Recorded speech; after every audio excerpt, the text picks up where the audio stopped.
Me coube aqui, de acordo com o direcionamento dos trabalhos, que falássemos então sobre o cabimento do recurso especial e do recurso extraordinário. Bem, como os senhores bem sabem, nós estamos falando de dois recursos tidos como excepcionais, cujos fundamentos de, vamos dizer assim, interposição, eles estão lastreados na Constituição Federal. O que não nos deixa assim muito confortáveis, porque bem sabemos, nos últimos anos, a legislação processual e, em particular, a forma de interpretação praticada pelas cortes, naquilo que se consagrou como assim técnicas de jurisprudência defensiva, vinham obstando a admissibilidade desses recursos. Na verdade, os advogados aí mais experientes vinham empreendendo uma verdadeira assim driblagem naquelas inúmeras técnicas, muitas delas baseadas em artificialismos, sem respaldo exatamente em regra positivada, mas também, ao mesmo tempo, fazendo aqui o contraponto, que os tribunais procuravam, enfim, dar vazão lá aos problemas da litigiosidade repetitiva, acúmulo de trabalho, etc. Pois bem, foi nessa ambiência que tivemos muitas das novidades do Código 2015, atreladas ao sistema recursal, se posicionando quase que de forma contrafactual. Me agrada, assim, imaginar, vamos ver, assim, o que a jurisprudência dos próximos anos se colocará em relação a essas questões. Me agrada pensar que o legislador de 2015, ele tentou marcar posição, contra essas técnicas de jurisprudência defensiva, para alguns jurisprudência ofensiva, porque acabavam até mesmo, assim, colocando o advogado com dificuldades de explicar para o cliente, o porquê de um recurso precipitado, interposto por antecipação, não deveria ser examinado, quando há todo um esforço em se falar em boa-fé, etc. Então, o Código 2015 tentou, ao menos, corrigir algumas dessas hipóteses restritivas que vinham sendo praticadas pela jurisprudência das cortes, e isso está, assim, bem colocado em diversas passagens da teoria geral dos recursos. É claro que os colegas que estiveram aqui nos demais painéis já falaram um pouco sobre isso, mas dá para exemplificar ainda algumas situações, Então, quando nós pensávamos, por exemplo, na conhecida súmula 115 do STJ, que dizia lá, não ser possível interposição de recurso especial por advogado que não estivesse habilitado com procuração nos autos. Isso conduzia à inadmissibilidade do recurso. Agora, a regra expressa, no artigo 76, parágrafo 2º, dizendo que, se acontecer a interposição por advogado não habilitado, a inadmissibilidade só se dará quando se der oportunidade para que aquela pessoa regularize sua representação e deixe de fazê-lo. Então, há uma chance conectada com aquela ideia de primazia de mérito. Outros casos clássicos, referentes, por exemplo, a irregularidades no preparo, a jurisprudência das cortes chega a ser até engraçada, para falar o menos, a hipótese em que o STJ não conheceu do preparo, porque a guia referente ao recolhimento da taxa, que preenchia lá todos os códigos específicos, o nome das partes, a identificação dos autos, etc., fora ela interposto de forma manuscrita e não gerada no arquivo eletrônico lá específico. Quem já preencheu uma DARF sabe, que tem aqueles campos lá, mas não há nenhum dispositivo legal que fale que o preparo deva ser feito só por meio da sistemática eletrônica lá de geração da guia. Então, essa questão também foi superada com a regra do parágrafo 4º do artigo 1007, substitui-se o decreto de deserção por uma hipótese de pagamento da quantia em dobro. Então, ainda que, por hipótese, não sobrevenha lá, num primeiro momento, o recolhimento prévio das custas, isso não significa inadmissibilidade manifesta. É claro que devemos já fazer um parênteses, que isso já tem gerado uma outra polêmica. Faço aqui uma breve explicação a respeito. Quando se fala que as taxas recursais estão sujeitas a tabelas com limitação de teto, na medida em que agora o Código 2015 coloca uma espécie de sanção pecuniária ao invés do decreto de deserção, podemos eventualmente cair numa hipótese em que o recolhimento da taxa em dobro suplante o teto. E aí nós vamos ter que discutir se é possível, enfim, exigir uma sanção pecuniária para além do teto. Me parece que sim, porque aí é a punição pela desídia lá do recorrente que deixou de fazê-lo no primeiro momento. Mas essa é uma questão que se coloca não só em relação aos recursos excepcionais, mas do ponto de vista de teoria geral. Também aí questões, né, referentes à precipitação dos recursos, conforme eu já adiantava, e até já foi exposto aqui em painel anterior, o STJ vinha lá, vamos dizer assim, sinalizando com a súmula 418, a necessidade de que aquele recorrente que tivesse precipitado o seu recurso especial e que, nesse interregno de tempo, tivesse lá aparecido embargos e declaração da parte contrária, que ele tivesse que fazer a famigerada reiteração. Ainda que fosse, né, um ato assim, praticamente protocolar, sem qualquer outro, vamos dizer assim, aspecto prático, né, porque é diferente da experiência lá do agravo retido com a regra do 523, que tinha lá um sentido próprio na legislação revogada. Mas agora, enfim, né, o CPC nos diz, no artigo 218, parágrafo 4º, que o ato processual precipitado, ele é válido, ele não pode ser chancelado. Mas o colega já expôs aí anteriormente a edição da súmula 579, dando a entender que, quando houver simplesmente a rejeição dos embargos sem outro acréscimo para o acórdão recorrido, né, isso não tornaria necessário a retificação lá do recurso interposto. Mas quando houvesse uma mudança, pequena que fosse, isso se faria necessário. Bem, então, aqui, do ponto de vista também de pensar esses dois recursos, talvez a gente tenha que fazer um breve diálogo com alguns dos princípios recursais clássicos, porque me parece, o Código 2015, ele sugere uma releitura de algumas lições, alguns dogmas que tínhamos lá, né, considerados até então, na linha do que a academia nos forneceu, etc. Rapidamente, né, então, talvez um grande princípio positivado, inclusive em regra expressa, que toca diretamente aos recursos especial e extraordinário, é o chamado princípio da primazia de mérito, que decorre não só da leitura do artigo 4º do CPC 2015, dizendo que as partes têm direito a julgamento de mérito, como também a uma outra regra pontual, que é o parágrafo 3º do artigo 1029, quando lá aquele dispositivo diz o seguinte, que o Tribunal Superior poderá ignorar o vício lá de irregularidade do recurso, desde que não o repute grave. É claro que nós já vamos poder aí presumir, né, N dissertações, N artigos, obras monográficas, etc., para tentar caracterizar o que eventualmente seja o vício grave e quais as hipóteses de condescendência, né, que permitiriam o tribunal conhecer do recurso lá interposto. É preciso só fazer aqui um registro que essa regra, ela também está assim, um pouco conectada com a ideia de aproveitamento e racionalidade do sistema. Porque aqui nós poderíamos lançar a seguinte pergunta: qual a razão para o Tribunal Superior ser condescendente com um determinado recorrente, permitir que aquela matéria venha a ser conhecida, ignorando o óbice, o defeito, o processual, etc. É claro que isso está conectado com toda a tendência de valoração dos precedentes, né, e força vinculante dos tribunais superiores. Nós temos que pensar essa regra de aproveitamento do parágrafo 3º do artigo 1029, conectada com a ideia lá do 927, que impõe lá uma certa verticalização desses pronunciamentos. Mas aí, já talvez, né, em termos práticos, temos que dividir, de fato, o que pode ser considerado um vício grave.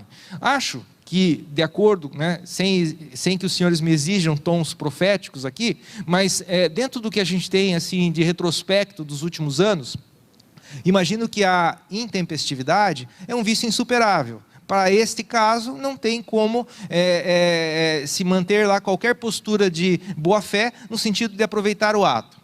Teremos uma discussão, não só nas cortes superiores, como nos demais tribunais do país, com relação ao recurso que seja carente de fundamentação, ou que tenha lá uma fundamentação, vamos dizer assim, displicente, ainda assim não exaustiva, e situações congêneres. Lembre-se que lá o artigo 932, quando ele trata dos poderes do relator, ele diz que o recurso que não for dialético, que não ataque especialmente os fundamentos lá da decisão recorrida, né, ele pode ser alvo lá de uma decisão monocrática, inadmissibilidade manifesta.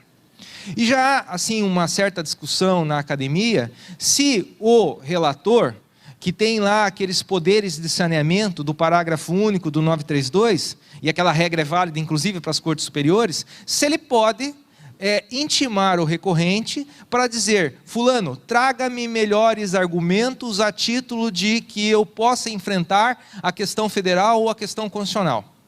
O problema de admitir uma suposição como essa é que a gente está dando a entender que se o recurso seguisse essa ou aquela retórica, ele poderia ser aproveitado. E aí há um contraponto quanto a esse entendimento, que quase que ocorre um pré-julgamento da matéria, porque o juiz lá, relator, ele sai de uma condição inercial para dizer: olha, se fossem tais e tais argumentos, quem sabe eu poderia lhe ajudar, dando aqui, no mínimo, a admissibilidade para esse recurso. Acho que essa situação de permitir que fundamentos defeituosos sejam complementados, isso não cairá aí, certamente, no gosto de nenhum tribunal brasileiro. No mínimo, se nós superarmos a questão retórica e acadêmica que está por trás disso, pelo aspecto prático, porque isso já gera uma ideia de que não tem recurso ruim. Qualquer protocolo lá feito às pressas, nos últimos momentos do prazo, pode ser corrigido a posteriori, e os tribunais não irão compactuar com isso. Tenho também aqui alguma questão a considerar em relação aos tribunais superiores, em relação à fungibilidade. Por quê?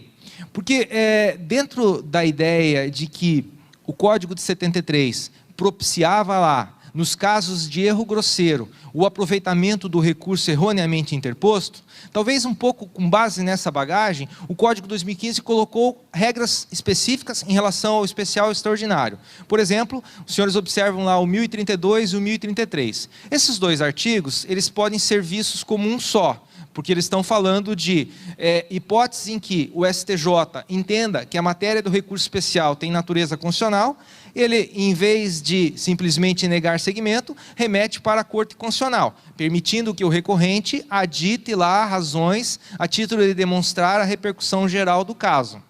E o 1033 vamos dizer assim, a versão inversa, no sentido de que, se o Supremo entender que o recurso extraordinário protocolado versa em si questão federal, ele pode remeter aquele recurso para o STJ.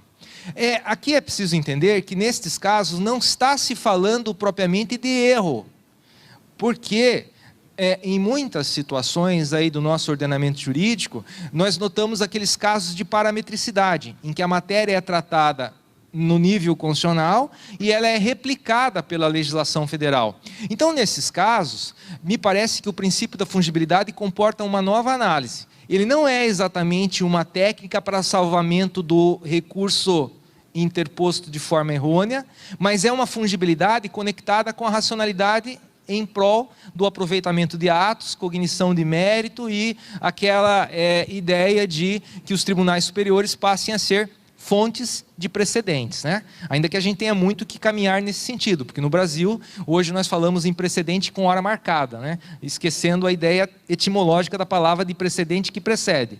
Mas isso é conversa para outro momento, os senhores têm aí também outros painéis nesse sentido. Uma última consideração nessa parte principiológica diz respeito à ideia de proibição da reformar-se impérios. Porque os advogados sempre tiveram, de certa forma, aquela tranquilidade de que, interposto o recurso, no máximo, a corte deixa a decisão como ela estava. O improvimento conduzia a uma espécie de manutenção do status anterior. Sendo que agora nós temos que dialogar com o artigo 85, parágrafo 11º, que impõe lá a sucumbência recursal. E há já entendimento suficiente do ponto de vista da doutrina, dizendo que esta regra do artigo 85, parágrafo 11º, se aplica inclusive para as cortes superiores. Claro, desde que respeitado lá aquele teto de 20% de sucumbência, no sentido de que se a corte de primeira instância, ou melhor, o juiz de primeira instância e a corte chegaram lá já a uma imposição de ônus de sucumbência de 20%, STJ e STF nada teriam a fazer em relação a esse assunto.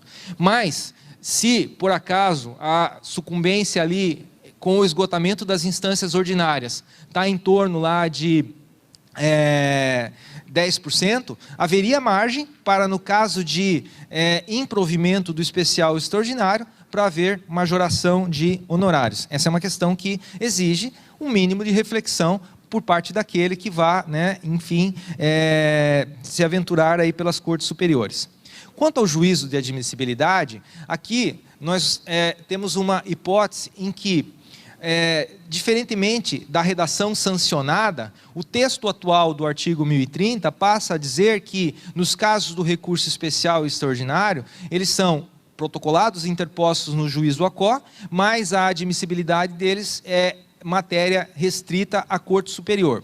É claro que talvez aqui tenha feito algum tipo de eco aqueles reclamos lá do ministro Gilmar Mendes, quando lá por meados do ano passado, em 2015, ele defendia, né, que houvesse uma espécie de postergação da vacatio legis, né, do novo CPC por mais 5 anos, etc. É claro que ele estava diretamente preocupado com o volume de trabalho adicional, né, que chegaria às cortes superiores, em particular o STF, se os tribunais locais deixassem de fazer aquela filtragem tradicional.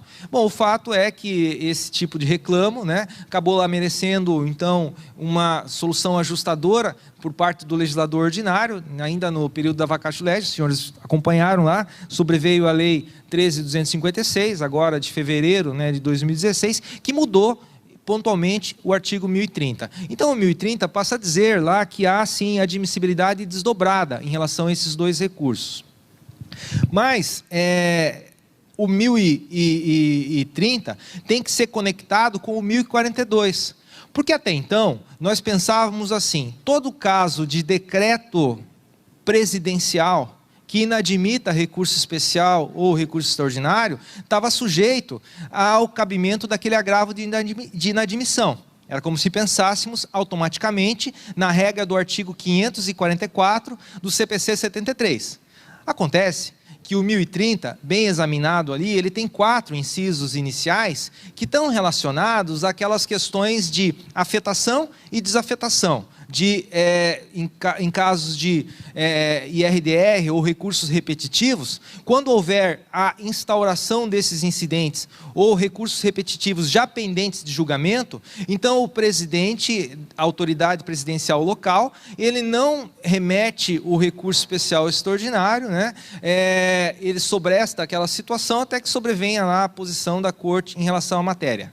Mas o que interessa, em termos práticos, é o seguinte: se acontecer o fato de alguém afetar ou desafetar um especial ou um extraordinário de maneira equivocada, essa decisão presidencial comporta agravo interno, e não o agravo de inadmissão do 1042. Então é um pouquinho diferente esse aspecto daquilo que nós tínhamos lá de forma automática, no caso do antigo artigo 544.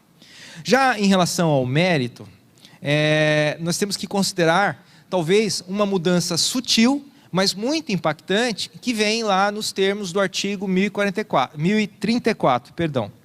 Então, o artigo 1034 está dizendo mais ou menos o seguinte, né? Admitido o recurso extraordinário ou recurso especial, o STF ou o STJ julgará o processo aplicando o direito. E aqui muitos lembraram, né, que essa regra positivada do 1034, ela acabou quase que positivando o entendimento antigo, que é o da súmula 456 do Supremo Tribunal Federal. E já, então, surge uma discussão sobre qual é o papel hoje reservado à Corte Superior. Eu não estou dizendo daquilo que eles vão fazer, eu estou dizendo daquilo que seria, em tese, a intenção do legislador. Não me cobrem, evidentemente, né, ares proféticos do que acontecerá aí nos próximos anos. Mas pensando aqui na intenção, talvez, do legislador 2015, o que ele quis deixar claro é que a tarefa da Corte Superior não é apenas funcionar como corte de cassação, mas sim julgar o caso a título de evitar que eventual hipótese lá de conhecimento do recurso especial extraordinário conduzissem a uma simples anulação do julgamento com devolução da matéria para a instância de origem. Isso até pode acontecer, a devolutividade para a corte de origem pode acontecer num caso de nulidade, numa própria discussão ali de erro improcedendo ou coisa do gênero. Uma hipótese que já está aí sendo bastante discutida nos tribunais, a aplicação lá, às vezes elasticida ou errônea, do artigo 942, que é aquela técnica de ampliação de quórum. Aí seria um problema formal, erro procedimental, se entendesse lá pela ofensa ao dispositivo lá do CPC 942, o STJ anula o julgamento, devolve para a instância de origem para o rejulgamento. Agora vamos pensar dos casos que estão ali estatuídos, então, na parte final do 1034, porque ele sugere que a corte aplique o direito. Então nós temos que pensar assim, o juízo de cassação, ele se dá com o reconhecimento da ilegalidade ou da inconstitucionalidade. Eu tenho ofensa à lei federal ou ofensa à norma constitucional. Mas a tarefa seguinte de prosseguir no julgamento, o rejulgamento, me parece que distancia os tribunais brasileiros das cortes de cassação europeias, né? E aqui eu falo, evidentemente, os senhores podem ter opinião diversa, há posições diferentes sobre isso, faço questão de registrar, que há quem diga que não, o papel doravante dos tribunais brasileiros é só de funcionar como corte de precedente. Mas eu tenho a impressão que não é exatamente isso que está no 1034, porque ali se impõe a tarefa de rejulgamento, e isso vai exigir, ou exigiria pelo menos, né, que os tribunais brasileiros refletissem, uma vez mais, sobre a súmula 7 e sobre a súmula 279, que são aquelas que vedam o reexame de prova. Sim, de fato os tribunais superiores não podem reexaminar a causa, não podem reanalisar a prova, mas aquilo que foi colocado como, vamos dizer assim, subsunção praticada pela corte de origem, aquilo pode permitir uma nova cognição e uma nova aplicação julgando o caso. Então, gostem ou não, me parece que os tribunais superiores assumem o papel de julgamento, porque eles não são lá como oráculos que dizem em tese o direito. Não, eles julgam causas. Isso está escrito na Constituição Federal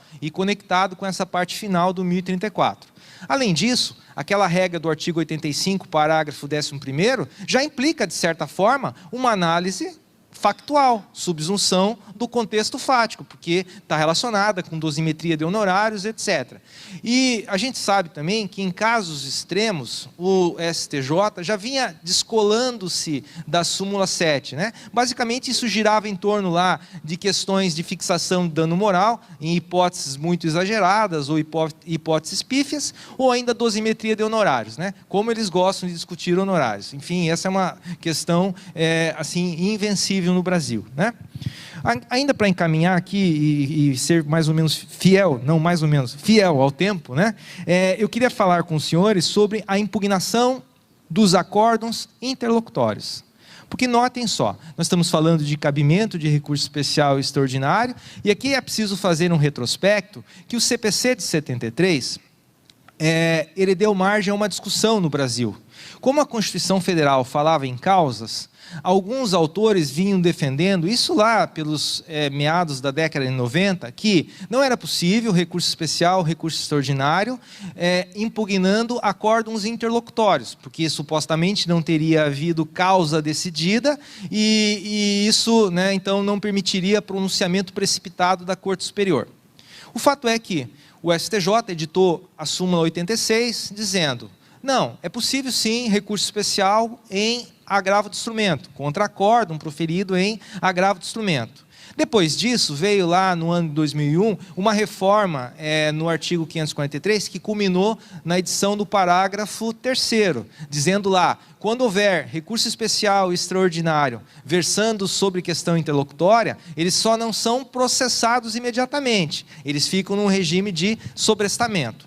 O Código 2015 não repetiu essa técnica de sobrestamento. Então a gente consegue intuir, né, que hoje um agravo de instrumento julgado pela corte local, que depois o acordo que desafie matéria federal ou matéria constitucional, permite já seguir viagem, né, para o Tribunal Superiores, observado aqueles condicionantes que eu falei, de afetação, desafetação, os primeiros incisos do artigo 1030.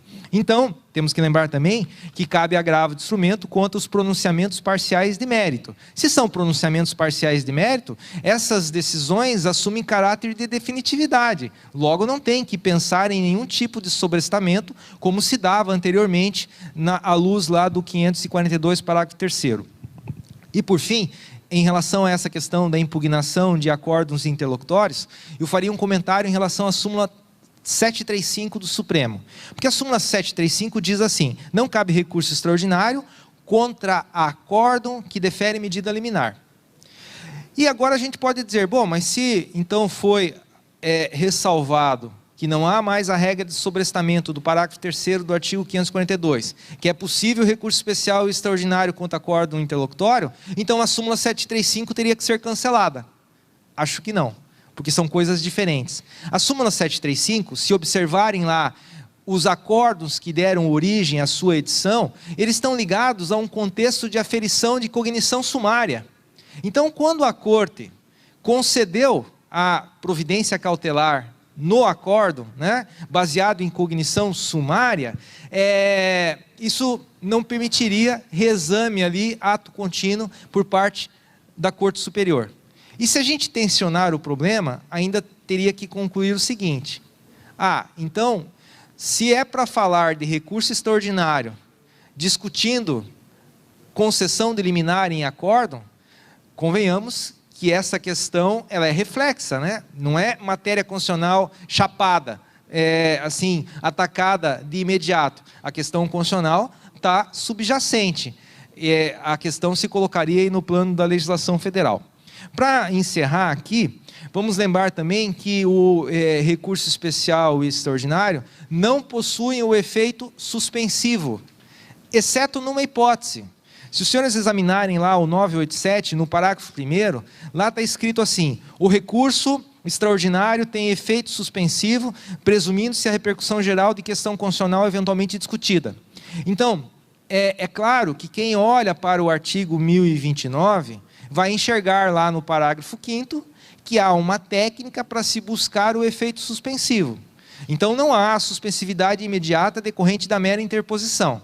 Mas, naqueles casos lá específicos, né, da técnica lá do IRDR, do artigo 987, parágrafo 1º, ali tem-se uma hipótese em que, se foi instaurado o IRDR e a questão tem lá repercussão presumida, no caso de desrespeito a essa decisão, recurso extraordinário que seja manejado, tem efeito suspensivo automático, né? E em relação, então, a essa técnica que eu mencionei, do artigo 1029, parágrafo 5º, dá para dizer o seguinte: não é necessário mais a interposição de medida cautelar, até porque as tutelas provisórias foram assentadas em outras bases, né? Isso está lá na classificação dos artigos 294 e seguintes. Então, aquele que eventualmente pretenda lá agregar efeito suspensivo para o seu recurso excepcional, deve fazer uma petição, que será dirigida já para o relator da Corte Superior, se distribuído lá e admitido o recurso, né? Será feito perante o pedido de efeito suspensivo perante a autoridade presidencial local, quando ainda não tiver admitido. E naquele interregno de tempo da transição, aí o pedido é feito na Corte Superior e o relator que vier a ser sorteado fica prevento depois para conhecer, né, da matéria. É como se houvesse uma repristinação das súmulas 634 e 635, mas sem o uso de ação cautelar, um mero pedido de efeito suspensivo. Aí, como não temos mais tempo, né, não vamos tratar aqui dos recursos repetitivos que estão atrelados à técnica de valorização dos precedentes. Mas eram essas as questões aí que eu queria compartilhar com os senhores. Muito obrigado pela atenção, né, e agradecimento à organização.